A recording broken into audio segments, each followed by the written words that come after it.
Ma'am important. चलें, तो हम KYPM गर्ल्स का डिस्कस करेंगे। Kranz anatomy, C4 cycle is one of the characteristic leaves of sugar cane. ये शुगर केन में नज़र आएगा क्योंकि शुगर केन एक ट्रॉपिकल, ये आपके NCERT में भी नाम दिया हुआ है। तो शुगर केन, क्रैंस एनाटॉमी सबको पता है, C4 साइकिल में होती है। इसमें दो तरह के क्लोरोप्लास्ट होते हैं, ग्रैनल एंड नॉन ग्रैनल और ग्रैनल क्लोरोप्लास्ट। देखो, C4 मेज़ है, सॉर्गम है, शुगर केन है, ये सारे के सारे C4 प्लांट्स होते हैं। ठीक है,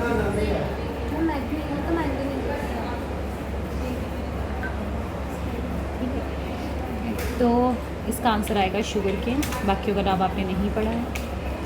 given below are the two statements, one is labelled as assertion. चल पढ़ते हैं। असर्शन कहता है ATP is used at 2 steps in glycolysis. बिल्कुल ठीक, अभी हम इसको डायग्राम से भी देख लेते हैं। First ATP is used in converting glucose into glucose 6 phosphate, I believe find. And second ATP is used in conversion of fructose 6 phosphate into fructose 1,6 diphosphate. तो आई बिलीव ये दोनों ठीक हैं। इसका आंसर है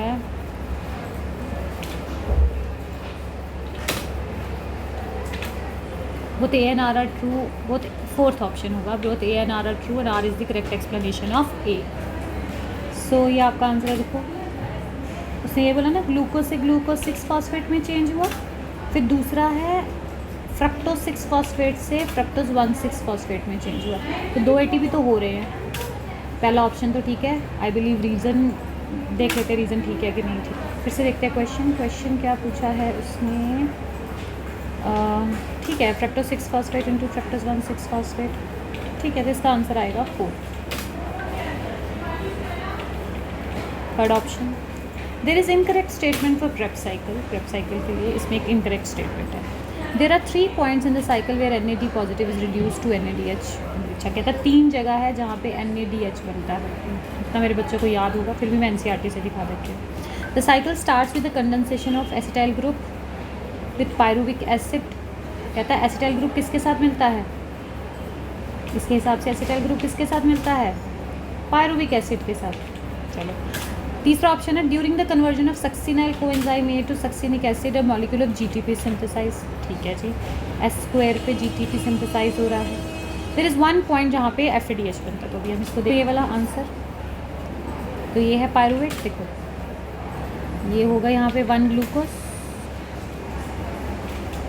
6 कार्बन, पायरुवेट बना 3 carbon, 1 glucose से 2 बनते हैं। तो this is glycolysis.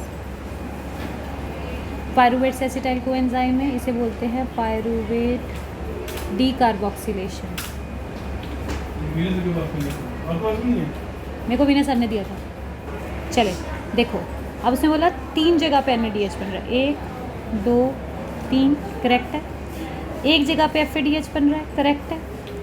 Succinyl acid और यहाँ होता है सक्सिनाइल कोएंजाइम। वहाँ पे क्या बनता है? यहाँ पे, ये पुरानी बुक है मेरे पास, तुम्हारी बुक्स में GTP होगा। यही वो पॉइंट है जहाँ पे सबस्ट्रेट लगे, देखो लिखा होगा during conversion of succinyl coenzyme A to succinic acid, a molecule of GTP synthesize, this is a substrate level phosphorylation. ये बन गया। अब उसने एक इक्वेशन में बोला है कि एसिटाइल कोएंजाइम में किसके साथ कंडेंस होता है? पायरुविक एसिड के साथ। नो, ये किसके साथ कंडेंस होता है? ऑक्सैलो एसिड के साथ। और क्या बनाता है? Citric acid. तो ये ऑप्शन गलत होगा। तो ऑप्शन देखो, मेरे ख्याल से ये वाला ऑप्शन है, ये इनकरेक्ट स्टेटमेंट। अच्छा, इन अल्कोहल फर्मेंटेशन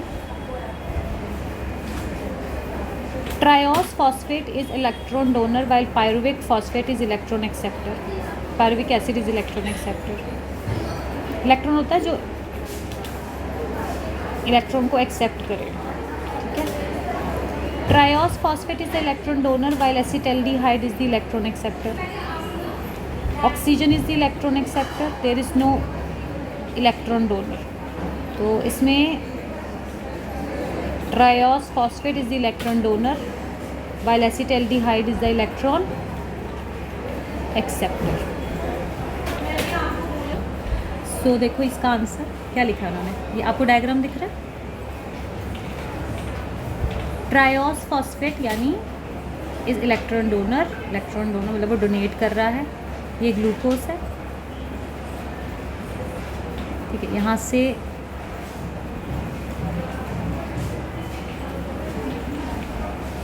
ये ब्रेक हो रहा है, ये फर्मेंटेशन हो रही है, ये पायरूवेट को जा रही है, पायरूवेट से एसिटाल्डिहाइड बन रहा है। कहता है ट्रायोस फॉस्फेट, ट्रायोस मतलब ATP, इलेक्ट्रॉन डोनर होता है, well acetaldehyde is electron acceptor, वो इलेक्ट्रॉन को एक्सेप्ट करता है, इलेक्ट्रॉन को क्या करता है, एक्सेप्ट करता है। Got it? सो देखो यहाँ क्या लिखा है, triose phosphate is electron donor, why ethanol form also called alcohol sugar into cellular process. First the glucose is converted into pyruvate with the generation of ATP and NADH. Next the obtained pyruvate is converted into ethanol and carbon dioxide with the consumption of NADH. NADH use हो रहा है। यहाँ पर ग्लाइकोलाइसिस में triose phosphate act as an electron donor, electron donor की तरह काम करता है, इलेक्ट्रॉन को डोनेट करेगा। किसको डोनेट करेगा? इलेक्ट्रॉन को डोनेट करेगा। और इसको एक्सेप्ट कौन करेगा? इलेक्ट्रॉन को एक्सेप्ट करेगा एसिटाल्डिहाइड। तो ये बना ही लो आप, ये वाला प्रोसेस है। ग्लूकोज से पायरूवेट, पायरूवेट से एसिटाल्डिहाइड, एसिटाल्डिहाइड से ethanol. So how many ATPs are produced by aerobic oxidation of 1 molecule of glucose? 38. During which stage is the complete oxidation of glucose is greatest number of ATP molecules formed from ATP, electron transport chain. यहीं पे आपका NADH plus H positive, FADH two break होता है। तो इसका answer ये होगा। The overall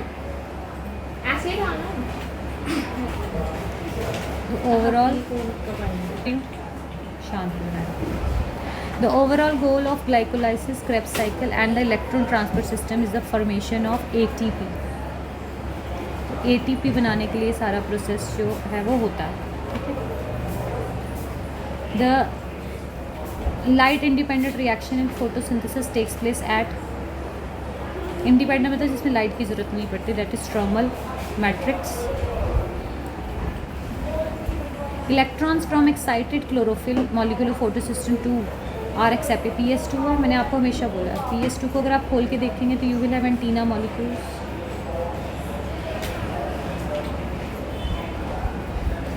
ये एंटीना मॉलिक्यूल्स जाएगा क्लोरोफिल एक, यहाँ पे लाइट आएगी, इलेक्ट्रॉन्स इसके पास जाएंगे, दिस इज रिएक्शन सेंटर, और ये फिर जाएगा सबसे पहले फेरेडॉक्सिन के पास। First primary acceptor is ferredoxin. Phosphoglyceric acid, glycerate as a first carbon dioxide fixation product was discovered in the photosynthesis of algae. याद रखना, ये भी NCERT में दिया है। In Cran's anatomy, the bundle sheets have, देखो बंडल शीट की thin wall तो हो ही नहीं सकती, दो ऑप्शन गायब। थिक वॉल हो सकती है, यहाँ पे भी थिक वॉल है। इंटरसेलुलर स्पेस भी नहीं होता, नो इंटरसेलुलर स्पेस, बिल्कुल ठीक। लार्ज नंबर ऑफ क्लोरल्स, बिल्कुल ठीक। फ्यू तो होते ही नहीं है ना, तो ऑप्शन आएगा D। The process making major difference between C3 and C4 cycle is your photo respiration. C4 के पास 2 टाइप के क्लोरोप्लास्ट हैं,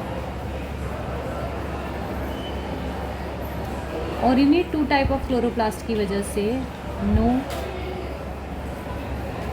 फोटो रेस्पिरेशन।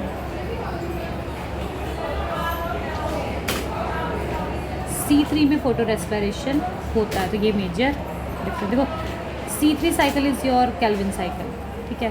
रेस्पिरेशन का कोई लेना देना नहीं, ग्लाइकोलाइसिस का कोई लेना देना नहीं। As per the fluid mosaic model, plasma membrane is composed of phospholipids and integral proteins.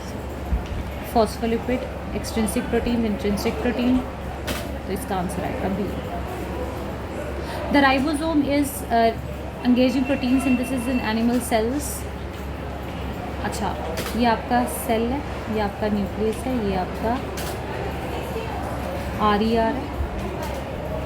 तो देखो राइबोसोम्स ऑफ साइटोसोल, साइटोसोल मतलब जो राइबोसोम साइटोप्लाज्म है, तो ये ऑप्शन नहीं हो सकता। प्रोटीन सिंथेसिस में हेल्प करेगा जो बिल्कुल न्यूक्लियस के साथ होगा, तो ribosomes which occurs on the nuclear membrane, answer आएगा ये। माइटोकॉन्ड्रिया का कोई लेना देना नहीं। न्यूक्लियोलस तो इसके अंदर होता है जो RNA बनाता है, उसका भी लेना देना नहीं। Chemiosmotic theory of ATP synthesis in the chloroplast and mitochondria is based on proton gradient, तो सबको आता होगा। This cell organelle is responsible for extracting energy from carbohydrates to form ATP, mitochondria. यही carbohydrate is as in glucose. So glucose is a monosaccharide.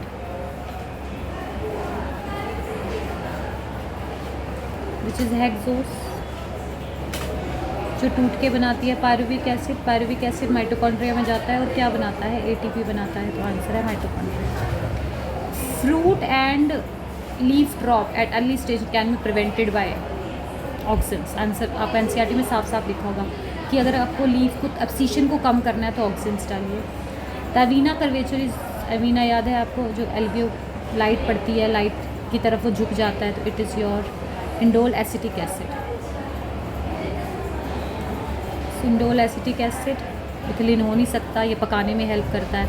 Light वाला ये से कहता है you are given a tissue with its potential for differentiation in an artificial culture. Which of the following pair of hormones would you add? Auxin and cytokinin. इनके बिना कुछ नहीं होगा. अच्छा. Dr. F. Venn noted that if colloidal tips were removed and placed on an agar, the agar would produce a bending when placed on one side of the freshly cut colloidal stumps. Of which significance is this experiment? Auxin. It made possible the isolation, exact identification of the auxin. Polar movement of auxin? नहीं. No. ये है इसका answer. Best answer ये है. During seed germination, its stored food is mobilized by. मैंने आपको हमेशा बोला जब सीड को आपको जर्मिनेट करना तो सबसे पहले पानी डालिए. आप पानी डालेंगे उसमें से क्या निकलेगा? जर्मिनेशन. ये जो उसको बाहर धक्का दे रहा है ना प्लांट को, ये गिबरलिन देता है. तो गिबरलिन इज़ वेरी इंपॉर्टेंट. ये आपके NCERT में भी लिखा हुआ है. A few normal seedlings of tomato were kept in dark room. After few days they were found to have become white coloured. White colour होता है बिल्कुल फुलवेरी जैसा हो गया, सफ़ेद हो गया. क्यों? इसका आंसर है which of the following terms use to describe it. इसका आंसर होगा इट्यूलेटेड. आप अंग्रेजी वर्ड है, इसका मतलब होता है पीला पड़ जाना. डीफॉलिएटेड का मतलब होता है पत्ता झड़ जाना. म्यूटेटेड का मतलब होता है जीन चेंज हो जाना. तो ये आंसर आएगा. इसका मतलब होता है पेल येलो. ठीक है. 23rd का क्या आता है? The pineapple, which under natural condition is difficult to blossom, has been produced fruits throughout the year by application of auxin. आप auxin pineapple में flowers को इंड्यूस करता है. अगर फ्लावर होगा तो फ्रूट होगा. Which one of the following generally act as an antagonistic to gibberellin? Abscisic acid. अगर गिबरलिन सीड को मेच्योर करेगा तो एब्सिसिक एसिड जब तक उसको बाहर नहीं आने देगा. Abscisic acid is a growth inhibitor. ठीक है. Coiling of the garden pea tendril around any support is an example of thigmotrophism. Senescence as an active development of cellular process in the growth. Senescence होता है aging, बुढ़ापा आना. And functioning of a flowering plant. It is indicated in